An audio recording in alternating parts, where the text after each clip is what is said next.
Hi, folks. Welcome to Follow the Leader, a podcast focused on telling character-driven stories through the use of GM-less tabletop games where we can all take the lead. You can find us on Twitter at FTLcast and at FTLcast.com, and we also have a Patreon at patreon.com/FTLcast. Today, we're returning to our game of Fall of Magic by Ross Cowman. For those of you who are new to this game, here are the basics. Magic is dying, and the Magus is dying with it. We travel together to the realm of Umbra where magic was born.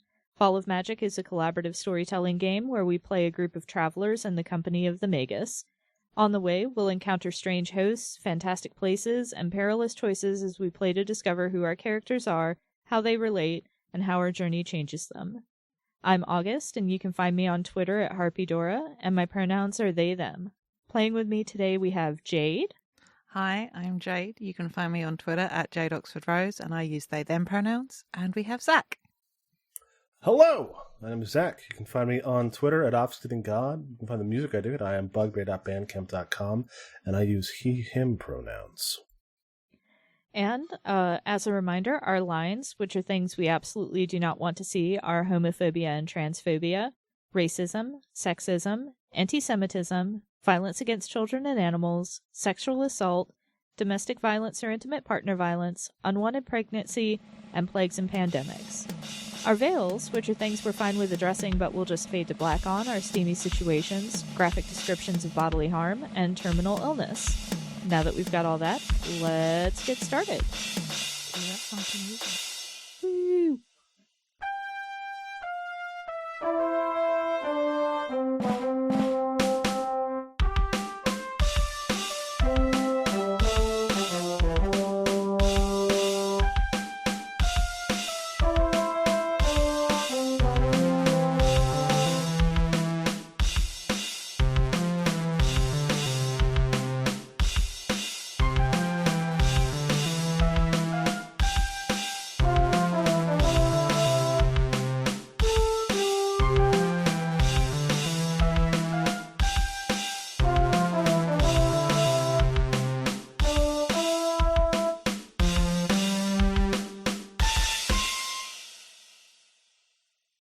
All right.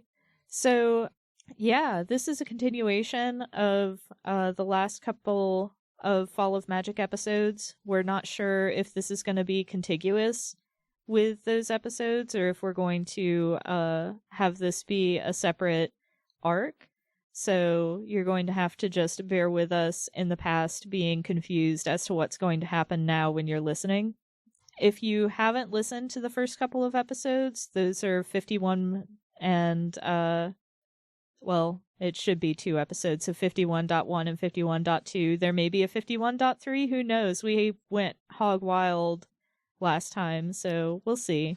Yeah, please bear with us, as this was 2 months ago that we did the first half of this game. Yeah. So...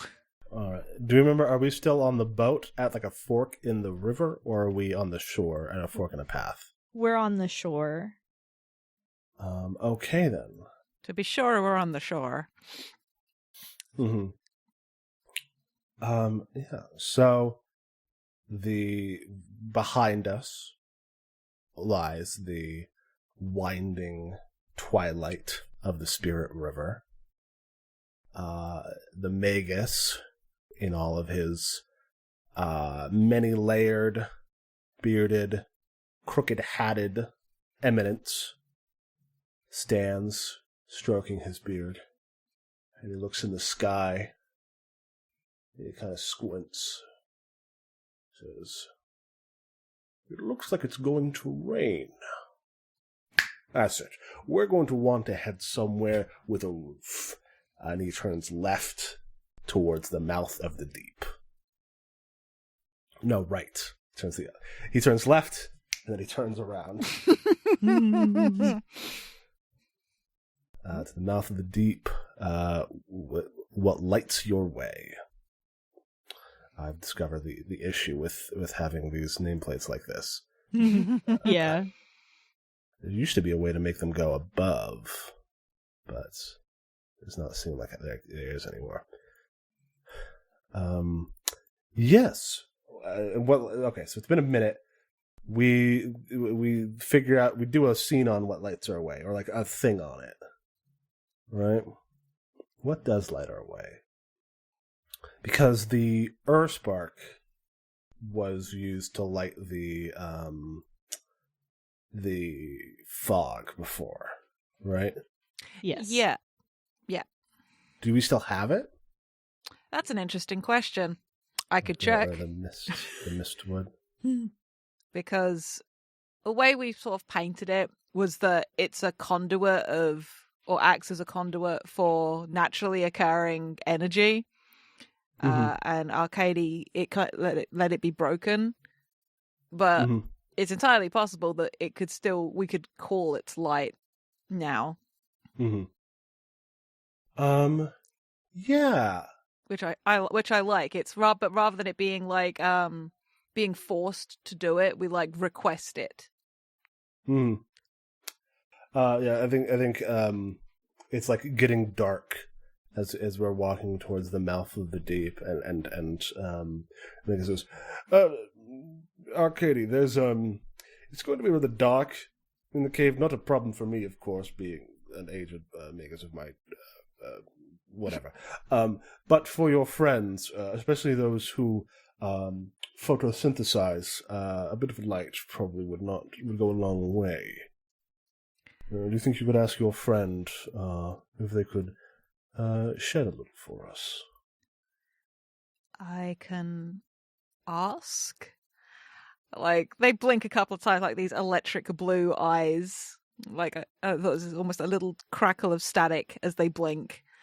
And they sort of hold up their hands and just quietly, like, under their breath, are murmuring. And after a couple of moments, I think there's like a little crackle in the air, like you get under pylons and stuff like that, or when the third rail goes live and as a train approaches. And like light motes sort of start crackling around their hand, and they like pull a lantern off their hip and like let it go in. It's sort of like moving around in there, almost like a bird. Rather than it filling like the heart shape that it was before, but it undulates between like a bird and then like a little salamander, just like these various little living creatures. And it looks like the veins of a creature, but it's made of lightning. And just like sheds this like bluish white light. I think that Arcturus was taken aback by this. What? That's Arcady looking at him. I didn't know it could do that. It's funny what happens when you give things a choice in the matter, isn't it? Just keeps walking. Oh boy. And here we are, the mouth of the deep. What does that look like? The art here is very nice, like a big cave. And of course, there's very much like a Mines of Moria kind of vibe to it. But what does the actual mouth itself look like? Does it look like a real mouth? Is this like an ancient fossilized dragon skull that you have to walk through the front teeth? I really like that idea. Me too. But like everything's calcified, so it's not bone anymore. It's all just like some sort of porous rock. And who knows? Maybe it always was. Maybe these mountains was just a dragon once. Yes. I think inside, like what little we can see inside so far, I do think it would be cool if it were like just plain black stone, or like a little glossy black stone, almost like obsidian. Just something that like makes the light bounce around really oddly. Oh yeah. Cool. All right. I think it's my turn next then, because we were going down the order. I believe so. All right. So I think, actually, let me roll a d2 real quick. Stuck between two? Okay. So I think I'm gonna go to a cavern, which is what made this cavern, and I think maybe this is later that night when we make our first camp, and Luffy is just kind of looking around and not talking to anybody in particular. Is just like, it looks like these are claw marks that have dug into whatever this stone is. Ooh. I wonder if the elder voles that plague the Oak Hills were here once too and scraped out this place. Yes. Understandable. Voles do love to dig. And eat. I wonder what these ate, though. There's nothing but rock here. Oh, now, yes, sure. But before... I'm sure there were some organs left. Luffy looks a little aghast just at the concept of voles that eat dragon meat. How do you think they lived so long? Well, they typically dine on the roots of my grandmother's people. I never knew that they were carnivorous. That they would eat our feet is bad enough. Well, it's interesting. Meat. Whether or not a dragon and even its innards could be considered organic material more than a sort of living interior fungi network. I suppose it's all perspective. I guess you're right. But Lawfully, has her arms around herself and is just kind of, pulled away from the wall. This is the closest she's ever gotten to the campfire. Because she's really unsettled by this enough to be close to the fire, even though, her leaf hair is getting a little drier and a little redder. A little wilty. Yeah. Mm-hmm. So Arcturus leans forward on the fire and says, "Don't worry, Lawfully. I will fight any voles that come." That actually makes her laugh, and she says, "Thank you, Arcturus. That means more than you can know." Nods very properly and crosses his arms.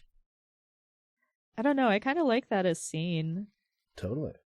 As the fire crackles, and it is echoed by the rumbling of thunder, closer than before. All right, Arcady.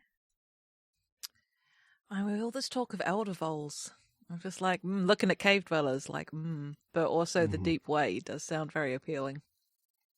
So, I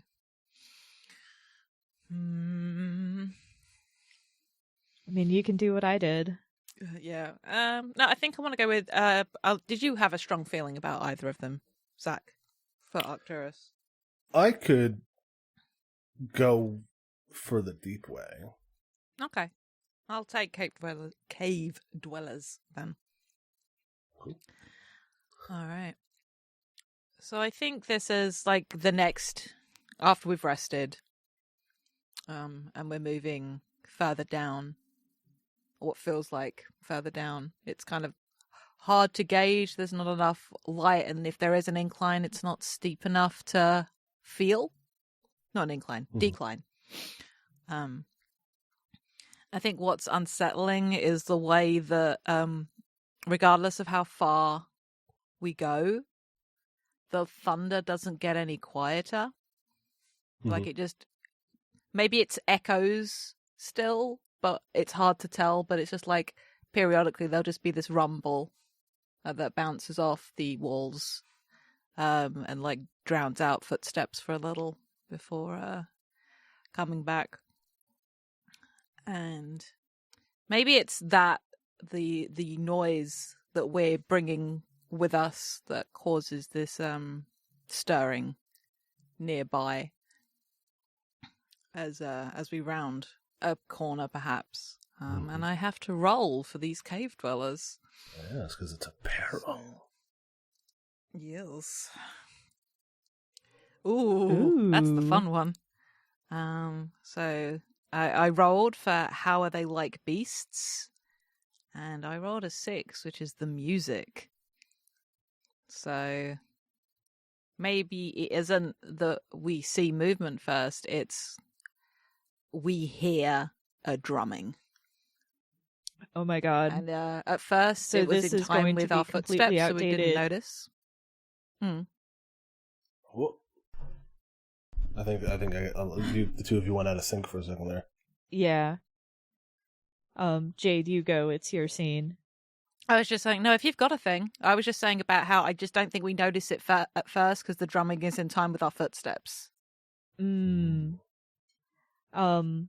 this may be completely outdated by the time that this comes out, but Sea shanty? do they sing shanties while they work to keep time? It's interesting. It's not very beastly, admittedly. Beasts of burden, maybe. All the rock has to go somewhere, I guess. Are there mines down here? Oh, Quarry? how about what if it's like a Pied Piper kind of a vibe, and the music is what keeps them working, and the original Piper is long gone, but the music is maintained because it's all they know. I love that. And I think I don't know if we can ever see far enough into the darkness to see these dwellers. Or at least not yet, but we can hear them. We hear their music, and we hear the sound of the stone or the material, whatever it is, being worked. And I think why this is dangerous is it's a real catchy tune. And it's real easy to start like absent-minded, like bobbing your head to it. And then maybe like strumming a rhythm against like your leg or your bag. I don't know where it goes exactly from there, but I don't know if everyone is affected by it but there is a number of different compulsion styles. It's like there's a real risk of being caught up in the music and going to join the work. Ooh, do you think that the Magus maybe starts humming a different tune? Oh, like Counter Charm. Yeah. I like that a lot. Oh, is it the same song that he was singing in Barleytown? In Barleytown, Barleytown. I never actually wrote that. Yeah, that's great. The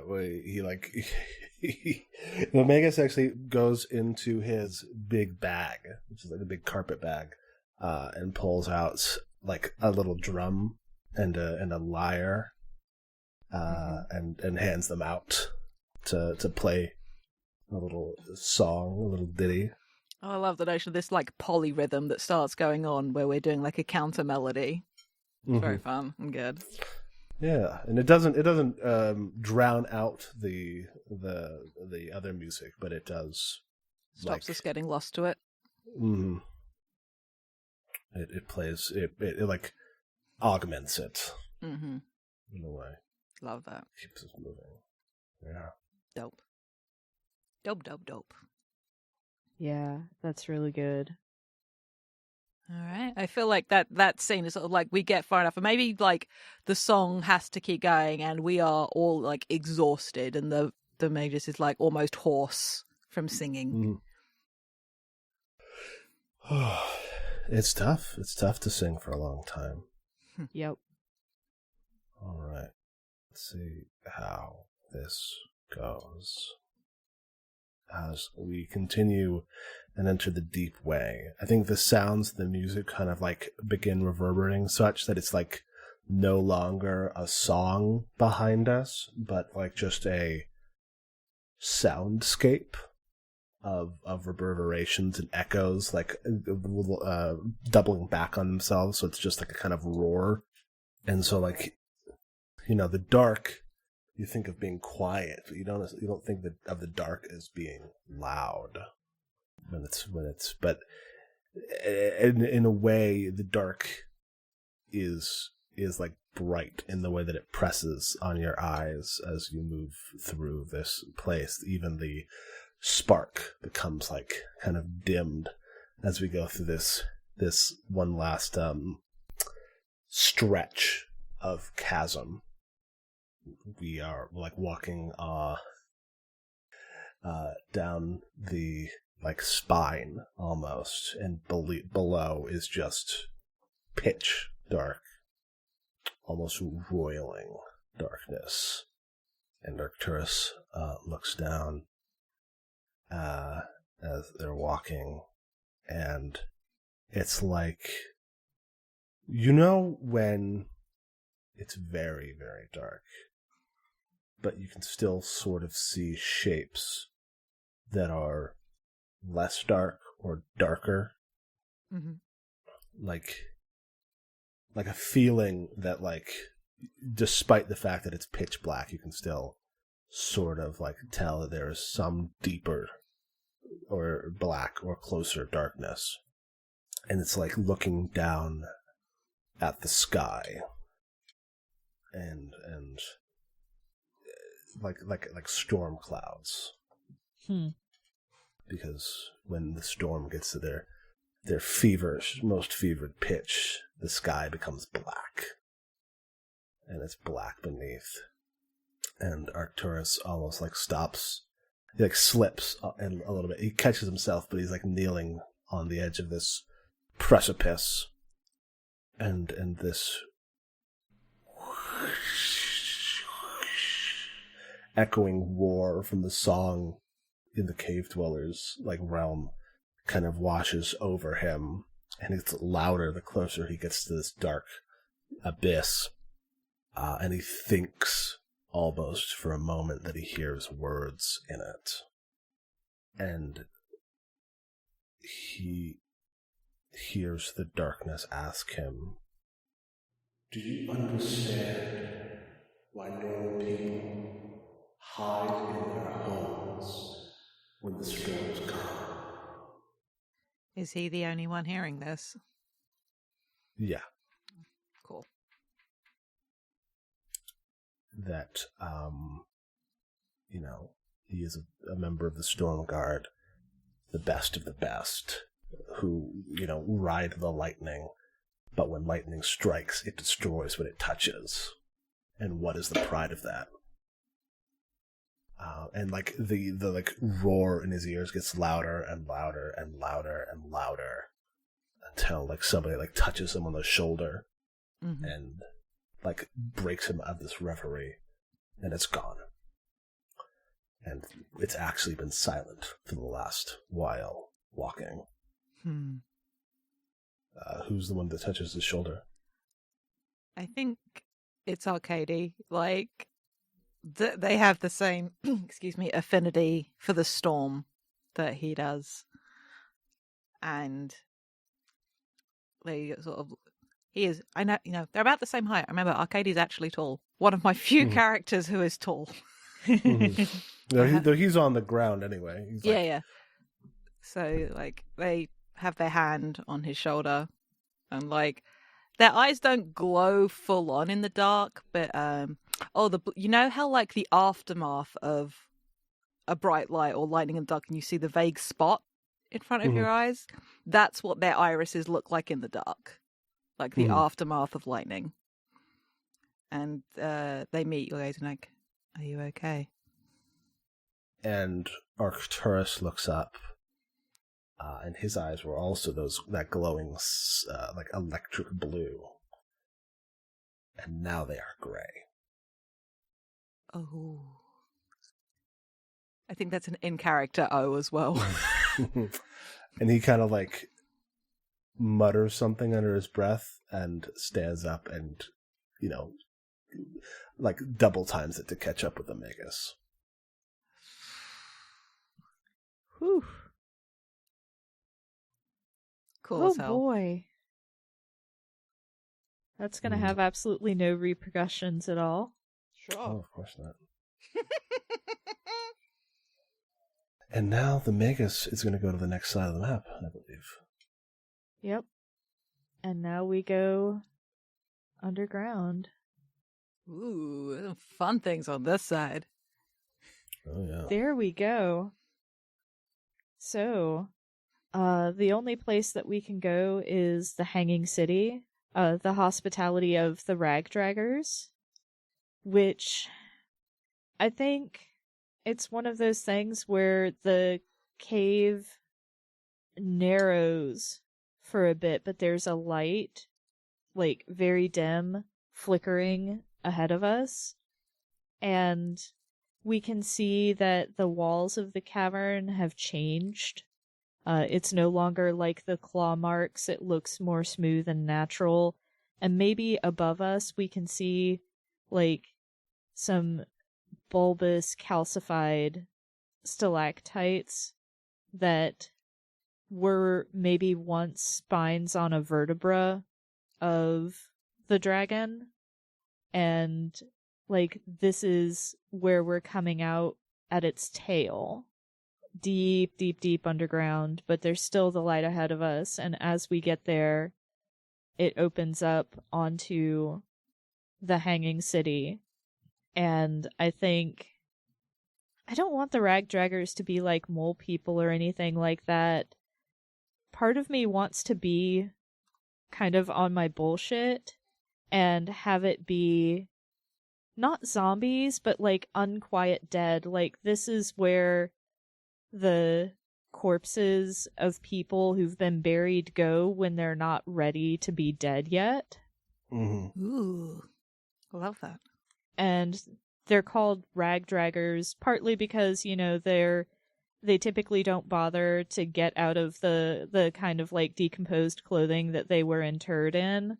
And partly because like the city is covered in like strips of colorful fabric that you wouldn't think you'd find down here. And there is one particular rag dragger who's dressed in like the remains of really fine silks. And this particular one spots us on the road and she like waves us over and is just like, "Oh, visitors." And the Magus,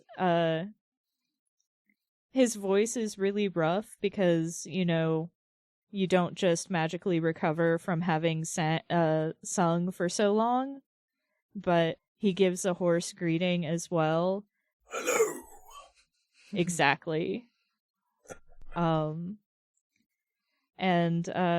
he asks, "I don't suppose you can point us to the nearest inn. We are but humble, weary travelers."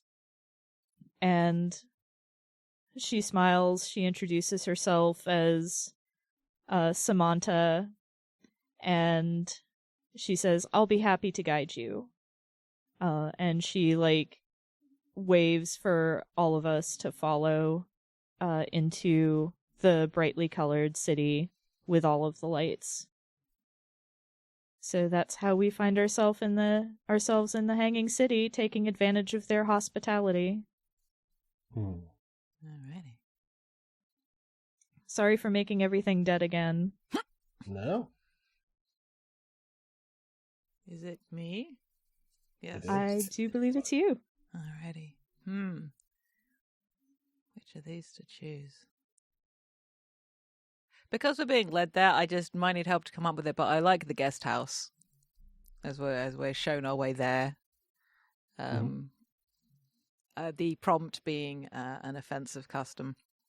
So we get to the guest house, and I'm really looking at the illustration on the map and just like super digging it, but I feel like it's this. It echoes, I think, what we saw with the Grey Rangers, that sort of longhouse vibe, at least from its exterior. But rather the sides have like the appearance of wood, but it's actually just like tightly woven fabric hanging down. And I like just the visual of everything being like these slings. Like the chairs are like, everything is hung from the ceiling. And it's all like hammocks and like these big, I forget what they're called. The, the Japanese tables that have got like the brazier underneath and then you pull the blanket up over your legs. And... Oh, it's not tonkatsu because that's like a pork cutlet, but yeah. Wait. Yeah, wait. Well, katsudon is the cutlet, isn't it? I've never been much of a weeb. Oh, so. those are both the the thing. But yes, but it's like those, but it's like a hanging brazier almost with seats curved around it, so you can be warm. Mm-hmm. And it's just like katatsu is what you were thinking of. Yes, August. Right. I suppose, and I like the notion that actually, as we come in, because things don't have to. Yeah, offensive is a matter of perspective a lot of the time. Are you sure we don't come in and it's there's a skeleton up there. It's like, oh hey, look, we got some flesh bags in here for the roast. Oh well, I like that better. Yeah, we'll do that. Yeah, I'm Clax McGee, and welcome to Speaking Ill of the Dead, the Hanging City's premier roast-a-thon. Jesus Christ. Incredible. No, I love this. Yeah. Waffly's like, excuse me. Oh, shit, that's a plant. What are you doing down here? There's no sun here. You don't got rain. How you gonna live? Huh? You got a little solarium? What's the word? Hey. Oh my god, Waffly is just like, she looks like she's about to throw fucking hands. That's me, Clax McGee, the best insult comic on either side of the river Styx. Oh my god. Where'd they dig you up from? I figured that because this is the vibe that we should be going for, and I looked to the others like, Good question. Potter's Field. No one dug me up. Got out myself. When they say pull yourself up by the noose straps, I did it a little more literally. Now, what about you, youngster? You carry the vibe of a temporarily embarrassed noble. Isn't that obvious? Ah, yeah. Of course. You're not covered in dirt. I mean, I look Your down. fingernails. They're clean. Not that kind of people. I look at my hand and then I just flip him the bird. I tell my hand. There's the bones clack all around the room. Mm-hmm. This is a hard voice to do. I can't No, that's do okay. too Just much like, more well, just insult him back. Just say something rude. And then Eric Harris puts a hand on Lovely's shoulder and says, "Yes, destroy him." Incredible. And then I think Lovely just like, she comes out with, my mother's roots could crack your rib cage. You're lucky you dug yourself out of that dirt, or you would be plant food by now. Oh, but your mother, what a way to go! Jesus Christ. Arcady laughs and then looks embarrassed for laughing. Oh my god. Is that scene? Sure, yeah. Yeah, it works for me. Well, I just know that Zach said that he has trouble with that voice, so I don't want to make him keep having to do that. Just wait, I'm going to make Zach bring Clax McGee back. We've got Brian the evil raccoon, and now we have Clax McGee, baby! Yeah! You should be in bleep this. You should be in Oh my god. I need to take a quick pause. Anya is back Sure. and needs to tell me something, so. Alrighty. You back with us, August? Yes. I'm trying to decide which one I want to take. I kind of want to do the vertical gardens. Hell yeah. I want to know what temps are. Great. Yeah. Takes. Wait, is it your turn, or I thought it was? Oh no, it's Zach. Arcturus' My turn. apologies, Zach. I'm spacing out, sorry. No worries. Alphabetical order, just so hard to keep track of.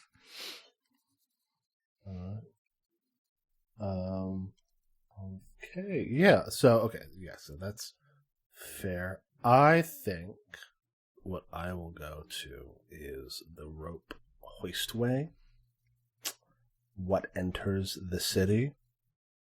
So the hanging city is on the roof of this massive cavern.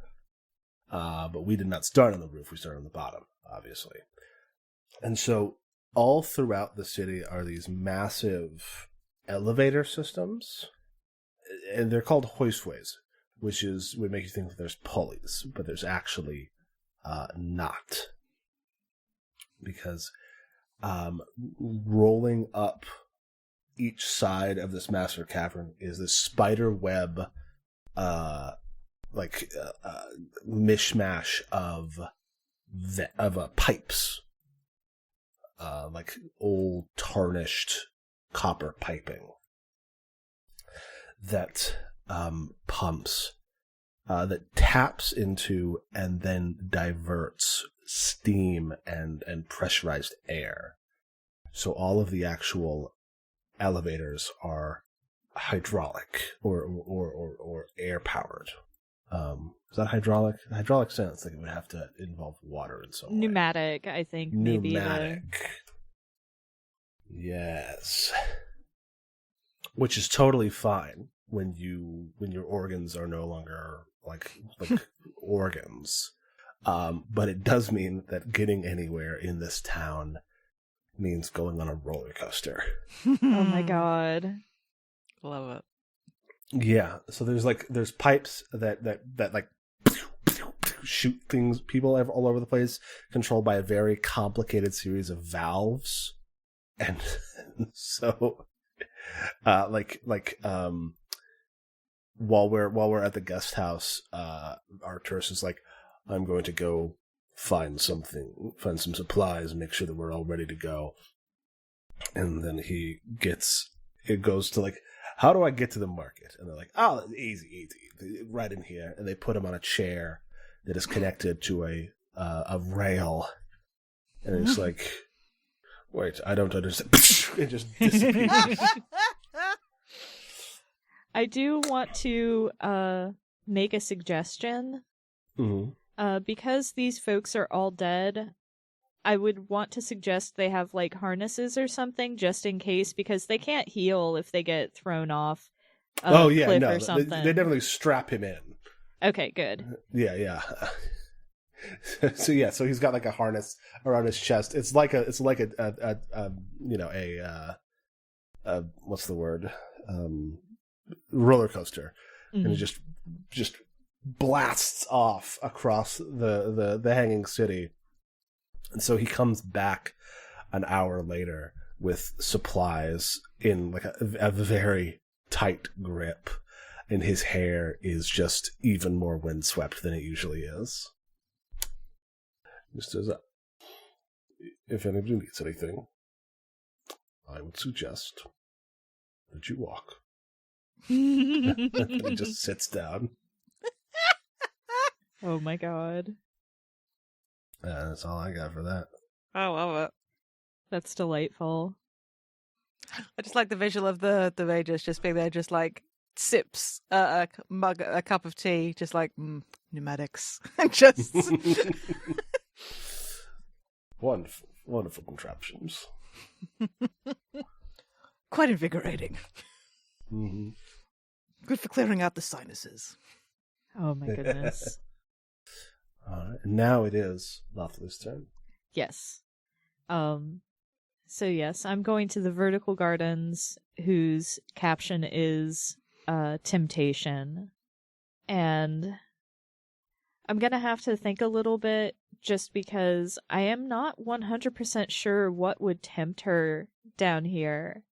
But I do know that the Vertical Gardens are probably not too far away, and maybe our greeter, Samantha, offers to take Lothalie to the gardens, just as a way to, like, decompress after getting roasted by Clax McGee. Mm-hmm. Thought for you, August. Yes. What if Light is the temptation for something else? If Fae are the thing that is the temptation, it isn't about Ooh. Lothalie getting tempted, it's about her being the temptation for something else. If that's because you said you couldn't think of something that would necessarily tempt Fae. Yeah, that's true. I'll have to think on that. I am imagining, like, the Vertical Gardens being like a sheer cliff wall, though. But instead of being like traditional gardens, like there's not really any flowering plants or anything like that, it's a wall of like colorful mosses and fungi. And it's like, it's very intentional.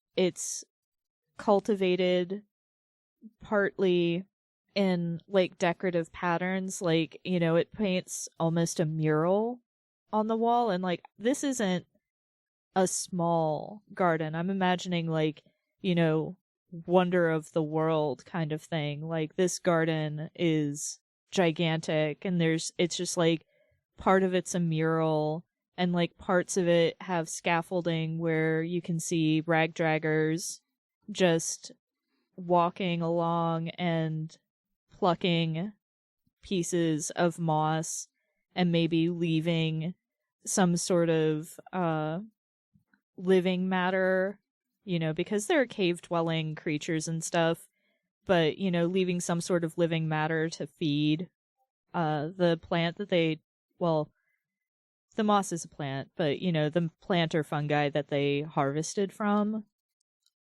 I don't know if you've seen that poster in the rounds, August, but the art of growing trees again on a flat surface, or growing them flat, like it's space conserving, and you can use the trees to like reinforce concrete. You can make the trees do all sorts of weird stuff, but I like the visual of like a tree being completely flat, almost looking pancaked, but just like, and its branches have been encouraged to, or maybe it's not a full natural tree, but you know, like the Idrisil, Yeah.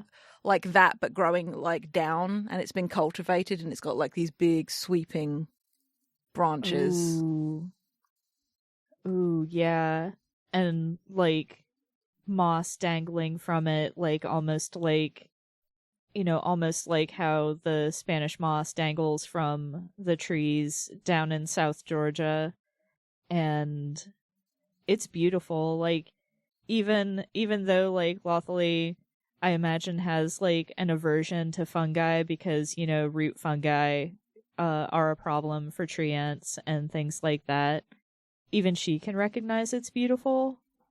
And I think maybe the temptation is Samantha like looks at her and says that something along the lines of like, you look like a cultivator. Maybe you should stay here. Maybe your living touch would be exactly what we need to help make sure that this survives for generations to come.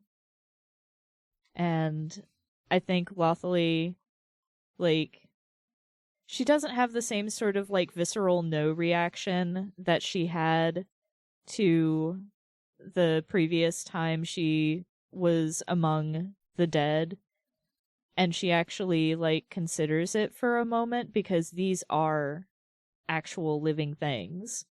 And she is in the business of nurturing living things and making sure the next generation is born, but I think she respectfully declines, and Samantha looks very sad, but continues giving Lothalie a tour of the gardens. And I think Lothalie takes a small piece of moss and puts it in her pocket to keep as a reminder. Sorry for like the monologuing scene, but No? No, you're good. but yeah, I think that's it. Guess it's time to be a Magus. Yep. All right, you can show more of the map, please. Yeah. Okay. So this Ooh. is we get two directions. Yeah. Yep. Oh man, both look real cool. Yeah. Mm-hmm. Does anyone? I would happily go to either. Does anyone have a strong preference?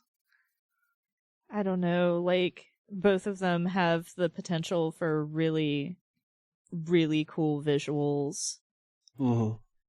Yeah, I don't have any preferences that would maybe want to influence your decision. Okay, I think I've just looking at the various prompts. Yeah, I think we're getting ready to go and sort of head down to the way out of this cavern, and the Magus hums thoughtfully and tastes the air. Yes, this way, and heads to the Sea of Salt. Oh. And as we sort of walked through, everything seems to like open up. It's this with the lighting changes, and it's kind of hard to figure out what exactly is happening. And then it's like the pathway almost seems to drop out, and in front is this sort of like, and it looks at first glance you think it's sand, because it's throwing it back so much light, and whatever natural like bioluminescence is growing here in the deep way, whatever magic is being reflected off this white surface that roils, and at first we think it's sand, but then the unmistakable scent hits us, and it is we realize it's like waves of salt just stretching out ahead of us. And as for what grows here, I don't have time to Google what can grow in really salty thing, because salty is so often anathema to things growing. Need to be less literal. As we sort of take in this sight, what looks like things uncoil, like something wispy. Is like, is it steam? Is it smoke? It's not sure, and it sort of coils up from it in the same way that like it does from dry ice, and heads up and out of sight. And what grows here are dreams and nightmares, born of the Sea of Salt, before they drift up to the waking world. Keep your thoughts private unless you want some person up top to be dreaming of you later. And just like May just like happily trots down like a switchback ramp towards the out of this like cavern top to down to the salt. Oh, wonderful. I never share my thoughts. Lothalie just kind of looks a little disconcerted, but doesn't say anything. I think Arcady does a little nod and like opens up the lantern to let the spark do what it does.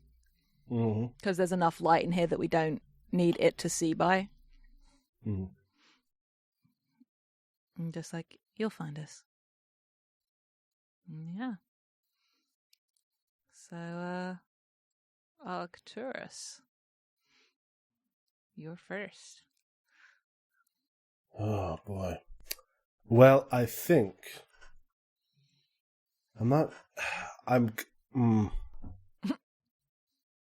I'm torn. There's a lot of great options here.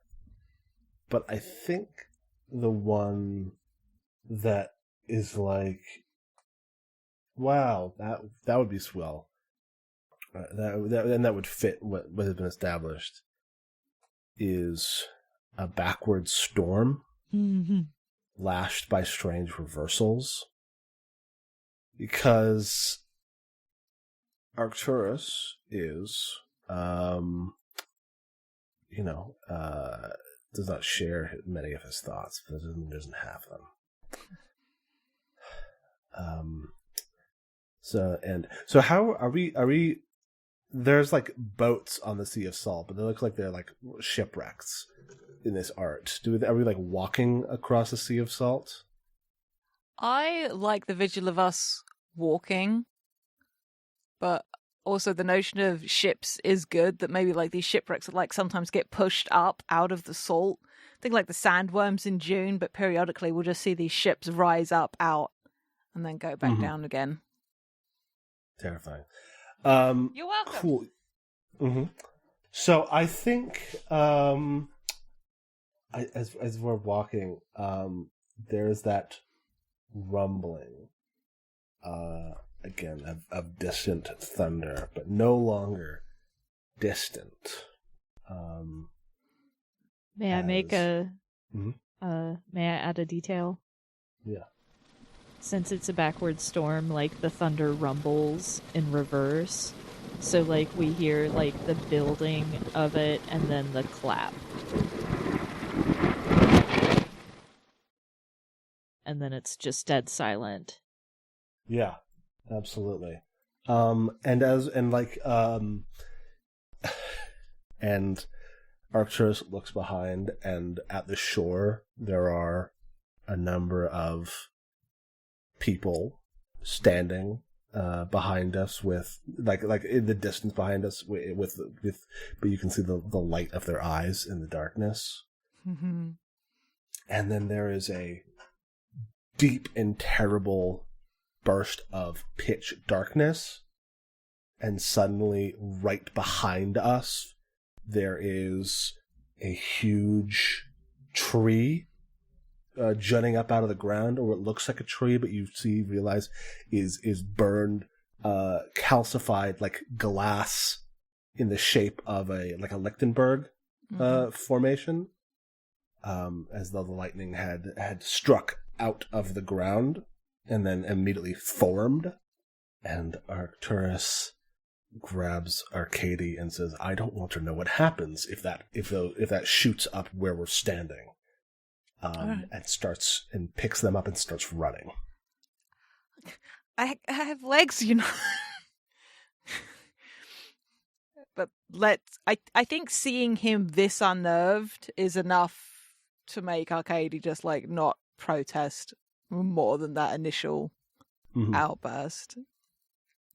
What is Lawfully doing? I think that Lawfully is probably booking it, like, once she sees Arcturus starting to run and, like, trying to grab Arcady. Wait, how tall is Arcturus again? He's pretty tall. Not crazy, not he's not like Rascal tall. He's, like a tall man. So, like, maybe, like, 6'10" or something like that? Yeah, probably on the outside. Okay. I know Arcady said that they have legs, but I feel like a 9-foot tall tree woman has a longer stride than either of you. So Faye, like, scoops both of you up with fair, like, strong midwife arms and books it in the direction that Arcturus was going and is just like, "Tell me when to stop." As soon as they're not there anymore. And so the three of us are just running as hard as we can, and you hear like this, like kind of like splashing sound, and the Magus is like bounding, like moon shoes bounding to keep up, and like everywhere he hits, he's like it like turns into like gelatin or something, like a launch pad. Beautiful. As he says, "Well, it seems despite leaving the sky behind, the storm has found us. Regardless, fret not, for a Magus is always prepared. You should probably keep running. Don't slow down. You should probably close your eyes." Ominous. I close my eyes. I do as I'm told. Yep, same. Arcturus covers his eyes, but like does the thing where like there's a finger between two of his an eye between two of his fingers as he puts his hand over his face. Of course he does. Does the Magus go no peeking? Yeah, because to close his fingers, the classic shot. As the Magus kind of does this smile, and then as soon as nobody's watching him, his face gets serious. And he says, he like stretches out his arms and like cracks his shoulder blades, and like, you know, like in the way that you do when like you've slept for a long time and you're just, you know, being like limbering up again, as he stops and turns around and says, "Did you know, dear pursuers, that salt is explosive?" And he like stomps his foot, and this huge salt rock shoots up in front of him, and he says, "Let's see if I still have it." Pulls a little flask out of his like pocket, downs it, and then blows fire on the salt and kicks it like an earthbender shooting a slab of rock. And in the distance, there is an insanely bright explosion.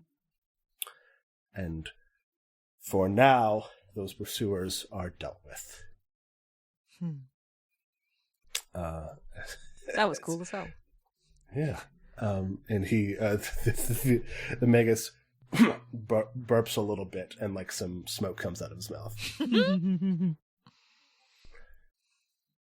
As he starts like jogging to catch up. I love it. That's great. All right. August. God, they're all so good. Let me roll again. Okay. I'm going the Salt Road. What wears out? Ooh.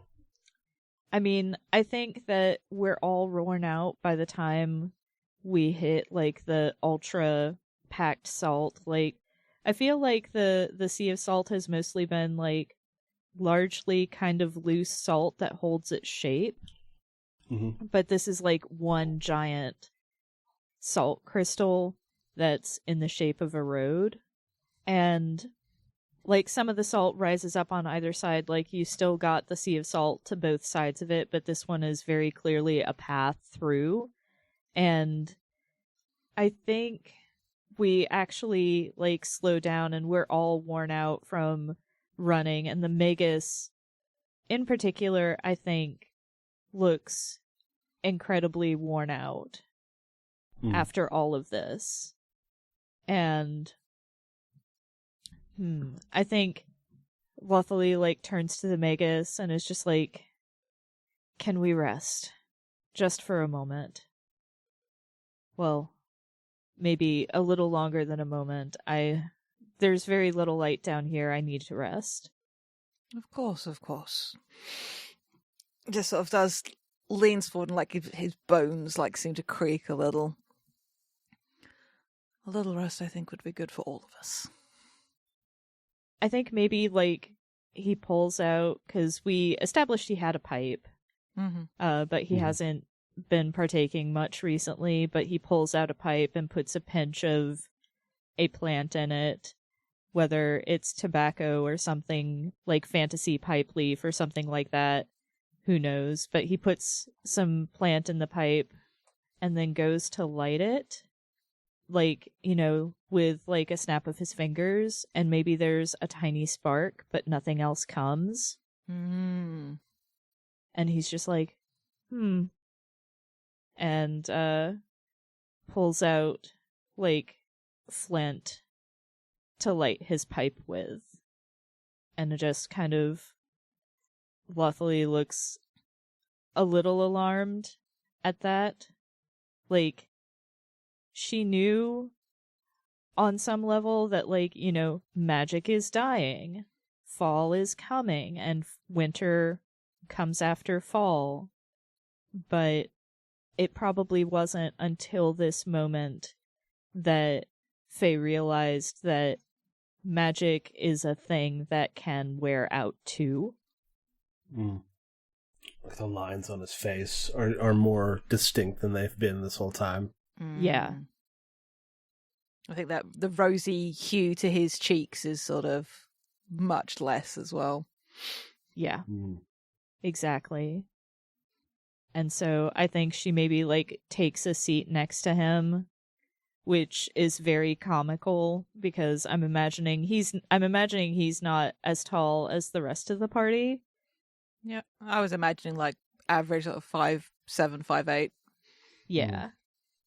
And so she's sitting next to him and like kind of gently puts a hand on his shoulder, and maybe one of the leaves in her hair falls out because it's like a vibrant red at this point. But she tries to offer him like a smile. It doesn't work very well though. He like reaches out and puts a hand on your hand and pats it. I just need to get my bearings back. It's been a bit since I went all out like that. We'll stay here as long as you need. And I think that's scene. Alrighty.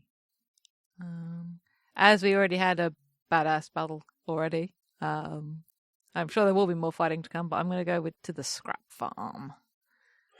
Yeah. And I'm going to roll a d6. Dang, I was hoping for one of the other ones. Oh well. Yeah, so there's the prompt, the first prompt, and there's the second prompt now. Yeah, so the first prompt is the work we do together. I think what this is once the Magus is up for traveling again, we're heading along the Salt Road, and we start to see this mass of where there had been sort of ships intermittently pushed up and returning back down. Now we come to like this massive field of like detritus, and it's like the remnants of dreams that have returned and not been fully absorbed. And we see like pieces of ships, but also there are things we don't recognize, like impossible looking machines, and I'm trying to think what else. But they're just like all these sort of things that one might expect to find in dreams, but also there's like lots of everyday items, but like significantly larger than they should be, or things that are much smaller than they would be in real life, that are maybe slowly breaking down and being worn away slowly by like the salt as it gets blown around this landscape. But it is going to be, we have to work as a team to sort of climb over things, because there's stuff that Lorelei could easily, sorry, I blame Zach. Shush. Could easily step over, but then there's things that would damage Fair so we have to sort of like really work together to sort of clear stuff out of the way, navigate through things, work our way through the battered hull of a whole ass long ship, like a tall ship, where the masts have been snapped off and it's like up at a 45-degree angle, partially embedded in the salt, and we make our way through it. Yeah, so that's the work we're doing together. As for the second prompt, which is the work you do alone, I feel like this is arcadey having to navigate.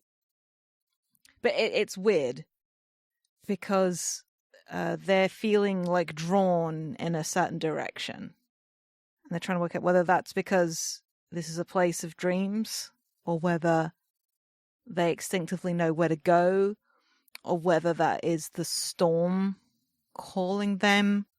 And that's obviously not what they want to go towards.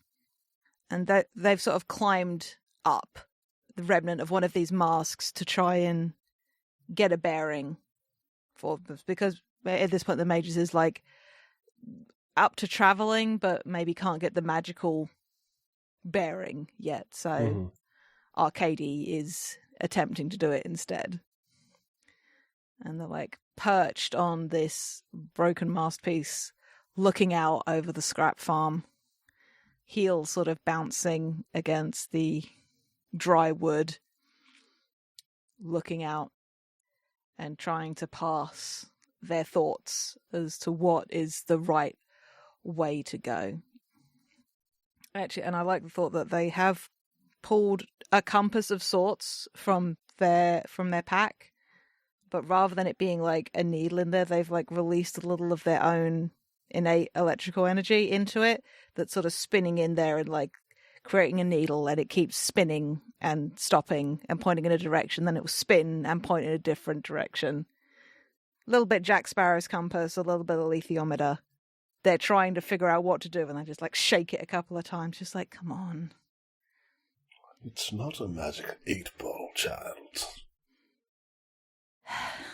It's always shown me where to go before. And he looks at it. Have you always known where to go before? I think so. Before, I always went where I was bid. And then when I started to use this, it was away, and I wanted to be away.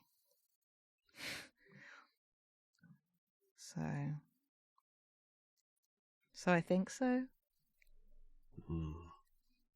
I've never felt like I was in the wrong place because of it.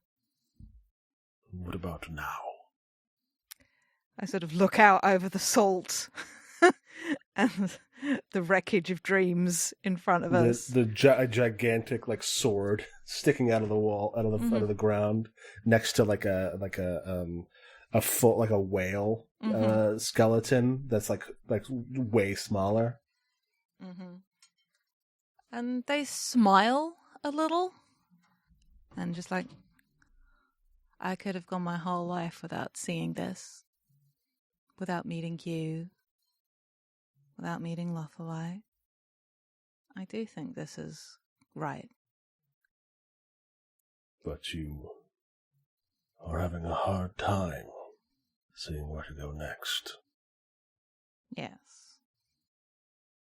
Are you afraid of what we'll find at the end? I'm afraid I won't find anything. Even if that is the case, we must find what is or isn't there. The journey is important, but we cannot lose the destination. Take heart. He puts a hand on your shoulder and he says, "There will be more journeys after." I hope so. I'm not ready to stop. We just have to finish this one first. And he flicks the compass. And yeah, it spins a couple of times, and makes sort of like an agitated little squeak, like it's been offended by being flicked by the Magus, and then it settles down and gives us a bearing. Hell yeah. Hell yeah. Love it. All right. Oh, it's me. Yep. Do we want to stick around? Yeah, because there are 2 more prompts here if we want to do that before moving on. 2 more prompts. Holy shit. Or we can move on. It's just... Yeah, no, I know. I just, we actually have 2 options here. Yep. Oh, we do have 2 options. Let me... Oh, you got it. Ooh. Ooh. Yeah. Oh, my. I mean, you know... Uh-huh. I think I'm gonna have to keep going. Yeah, fair. As the Magus is having a hard time moving. His knees are achy, and eventually Arcturus puts together a litter for him. Mm-hmm. He's like, you know, we're all strong. We can bear the weight to like help the Magus keep moving even when his legs won't cooperate with him. Mm-hmm. And as we walk, that sort of like drumming from before comes back. But it is different, more precise, mechanical, and metallic, as this huge steel and iron and copper fortress rises into view over the next like ridge of salt. Of like the salt becomes less and less granulated and more like huge boulders of salt lick.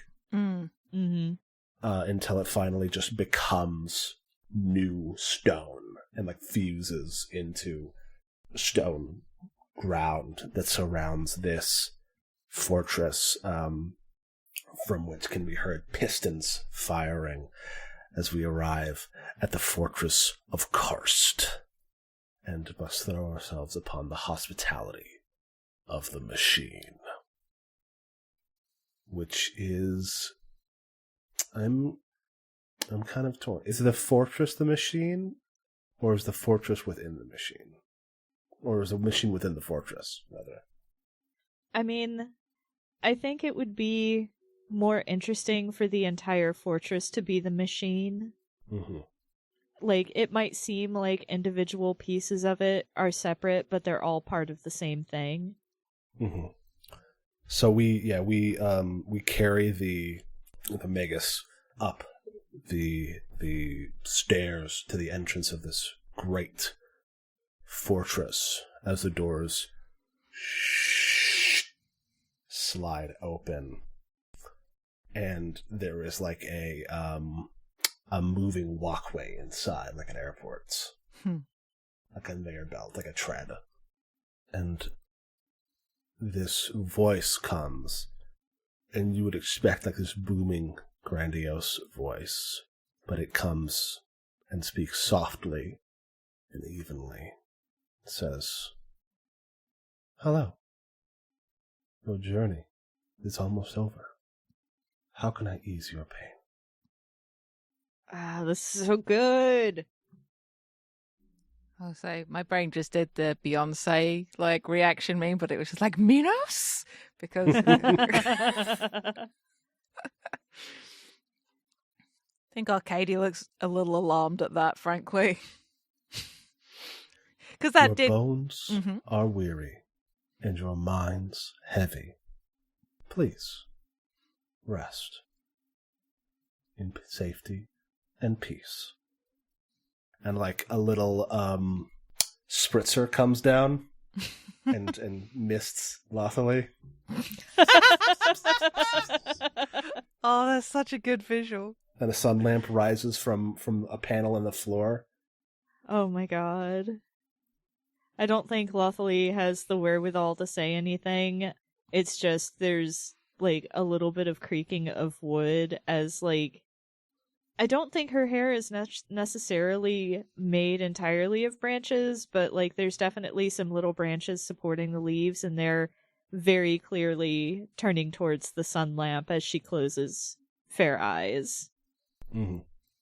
What hospitality does the fortress and does the machine sense Arcadia needs?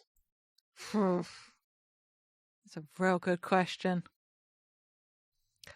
I think what it is a space like opens up, and it's not a true room. I'm thinking like it's almost like a room of screens or like very shiny sheets, but the light hits and they tilt slightly to catch the light in a different way, and it looks like the lake at the Grey Ranger's Lodge.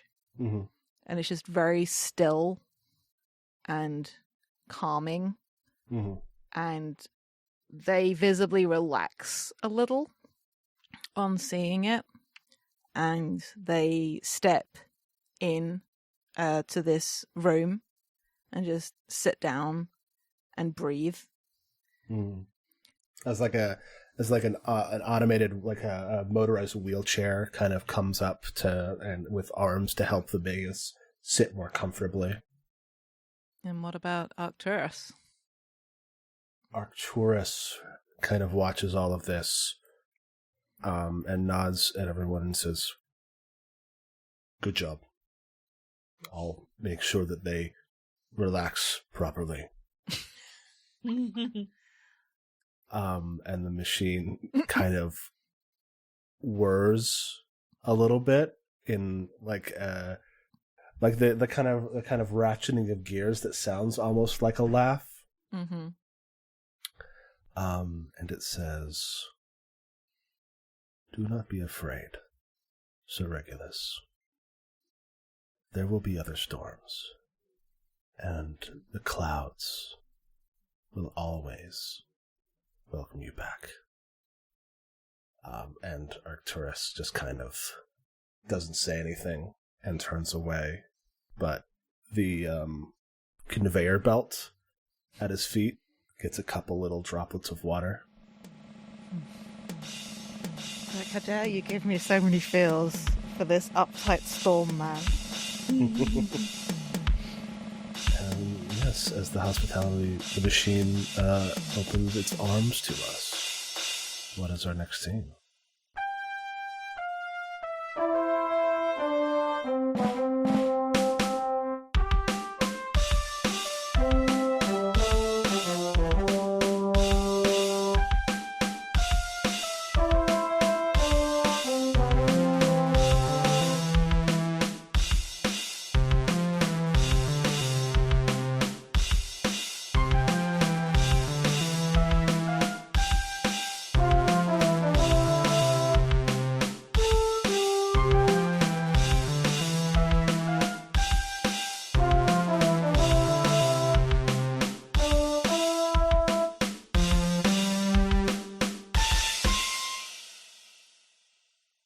Hi, it's August, and I just wanted to thank you for listening. If you've enjoyed us, please consider leaving a rating on your podcast platform of choice, telling your friends about us, or tweeting about us using the FTLcast hashtag. We are also part of a nonprofit podcasting guild called Standing Stones Productions.